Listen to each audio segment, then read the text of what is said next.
The events in this story happened a few years ago in Ukraine. Even now, I still don't really know how to explain what happened that night. Sometimes I tell myself that we simply got lost because of the snowstorm. But when I remember certain details, it still gives me chills. My name is Alex. I'm 26 years old. I work as a long-haul truck driver. Most of my life is spent on the road, hundreds of miles of highways, late-night gas stations, coffee from vending machines, and the constant hum of the engine. But this story didn't happen during one of my trips. It happened on a normal winter evening when I didn't even plan to go anywhere. That winter, there was a lot of snow, so much that if you stepped off the road, you could sink almost to your knees. Everything around looked white. The fields, the roadsides, even the trees looked like they were wrapped in thick blankets of frost. The air felt heavy and freezing, and the sky was covered with dark gray clouds. I had a friend named Vitalik. We had known each other since school. He was a good guy, funny, a little reckless sometimes, but always ready to help if someone needed it. That evening, he called me. "Hey, can you give me a ride to the city?" he asked.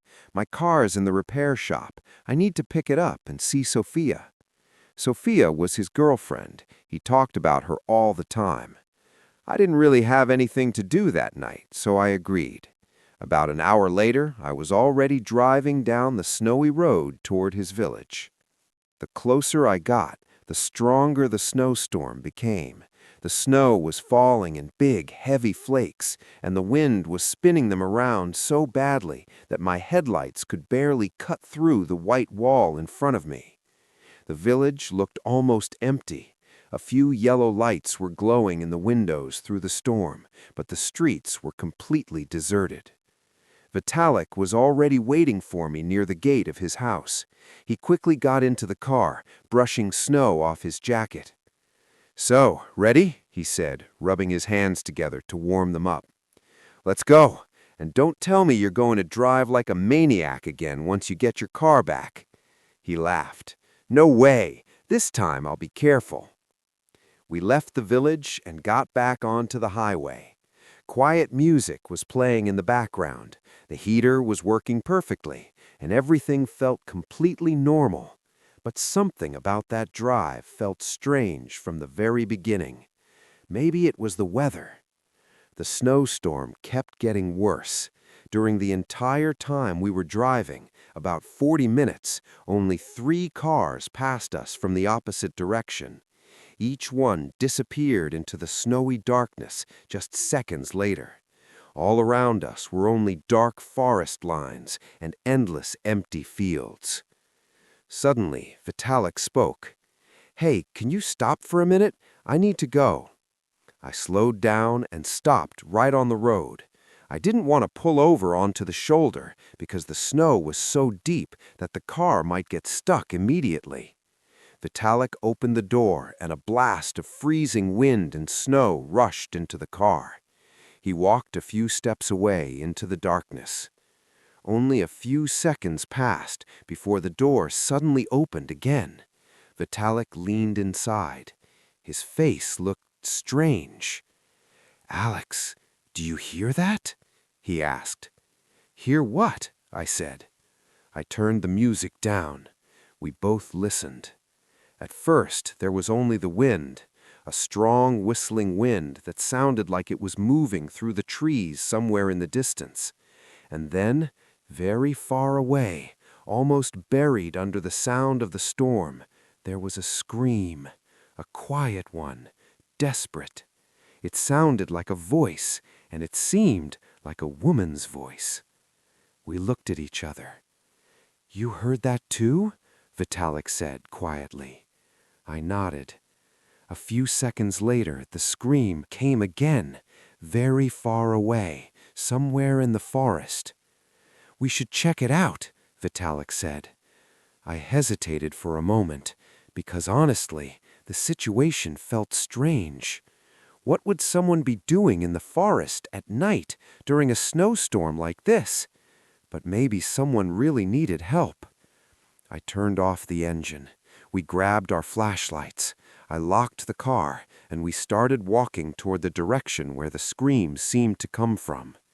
The snow crunched loudly under our boots. The wind hit our faces so hard that sometimes we had to cover our eyes.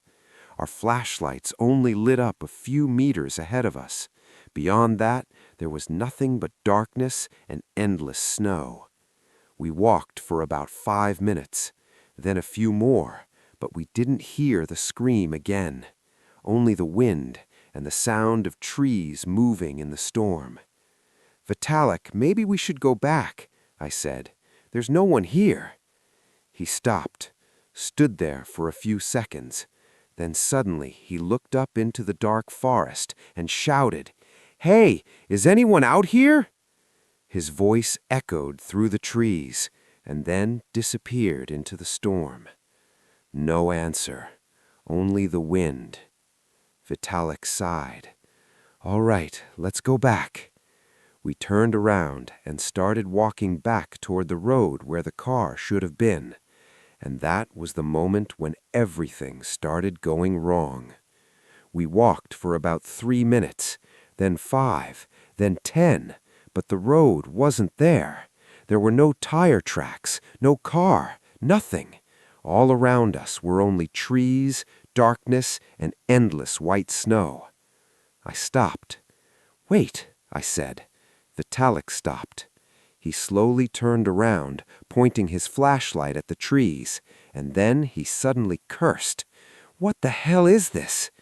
"What?" I asked. "Where's the road?" he sharply said. "We barely went 100 meters." I didn't say anything, because I was starting to realize the same thing. We should have already reached the car, but it wasn't there. Did we get lost?" Vitalik said quietly. And right at that moment, somewhere in the dark forest, the same woman's scream echoed again, but this time it was much closer. The wind kept getting stronger. It felt like it was cutting through our clothes and stealing the last warmth from our bodies. Snow was blowing directly into our faces, and sometimes we had to lower our heads just to take a few steps forward.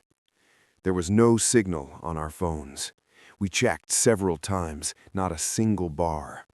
Vitalik was starting to get nervous. He pulled out his phone and raised it above his head, then shined the flashlight toward a nearby tree.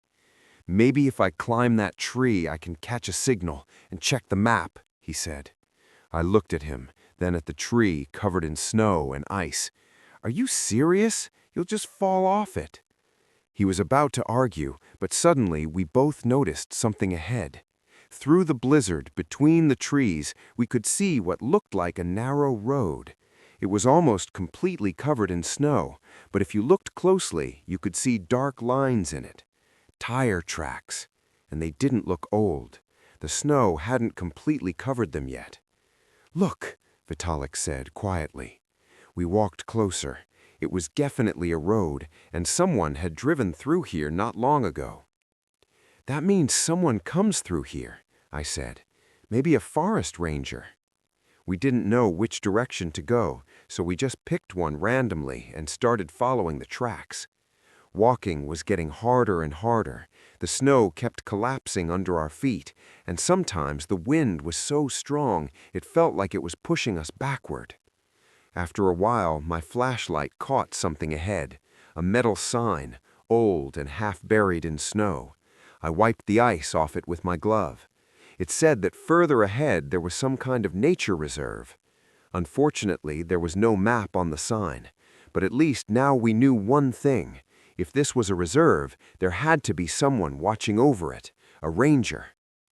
"If it's a reserve," Vitalik said, breathing heavily, "there has to be a ranger house somewhere." "Yeah," I said, "we just have to find it." At that point, it had already been almost an hour since we started wandering through the forest. I could barely feel my hands anymore. My fingers were stiff and clumsy, and even holding the flashlight was getting difficult. Suddenly, Vitalik's phone died. "That's it. Battery's dead," he said quietly. Now we only had my flashlight. We kept walking. 20 more minutes. then more. Suddenly, I heard a dull sound behind me. I turned around. Vitalik had fallen into the snow. "Vitya!" I shouted and ran over to him. He slowly lifted his head. His face was pale, and his lips had turned slightly blue. "Damn, I can't anymore," he said weakly. "I can't feel my hands or my face." His voice was shaking. For the first time that night, I felt real fear. I helped him stand up. "Come on, just a little more.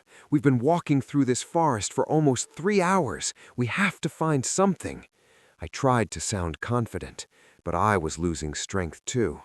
And right at that moment, my phone screen flickered and went black. The battery died. The darkness around us became complete, thick, heavy. We were standing in the middle of a winter forest with no light, no signal, and almost no strength left. We kept walking blindly. The snow and wind were so strong that several times we fell into the drifts. The longer this went on, the more afraid we became. Near the end, I started hearing something strange to the right of us, something running through the trees, fast. Sometimes it stopped, then moved again. I had no idea what it was. Maybe a wolf, maybe a fox, but with the wind and snow, it was impossible to see anything. Our condition was getting really bad. And then, suddenly, my legs just gave out. I fell into the snow, and everything went dark. I lost consciousness. When I opened my eyes, someone was slapping my face. "Alex! Alex!" My vision slowly focused. Vitalik was in front of me. "Are you alive?" he asked. My head was spinning. Where are we?" I whispered. I looked around. We were inside some kind of old shed. The wooden walls were crooked and worn down by time. The wind made the boards creak, and snow was blowing in through the cracks. Vitalik was sitting next to me, nervously looking toward the doorway. "There's something running out there," he whispered. "I don't know what. Maybe wolves." He paused for a moment. "When you collapsed, I didn't know what to do, but then I saw this old shed and dragged you inside." I tried to stand up. My whole body hurt, and my hands barely worked. "So what do we do? We're gonna freeze here." Vitalik looked around the shed.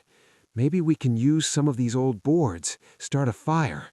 But suddenly he jumped up, his eyes widened, and in the next second he ran outside the shed. "Vitya!" I shouted. I didn't understand what was happening. I got up and followed him outside, and only then I realized that because of my condition, I hadn't heard something. Someone was shouting, a human voice. Someone had found us. Standing outside the shed was a man in a thick winter coat, holding a flashlight. Next to him was a large dog barking loudly. "What the hell are you two doing out here?" the man shouted. It was a forest ranger. He quickly led us to his house nearby. Inside it was warm. The air smelled of firewood and smoke from the stove. "My dog noticed you," he said. "She kept pulling me this way until I followed her." At that moment, I didn't know yet that the scariest part of that night would begin inside the ranger's house.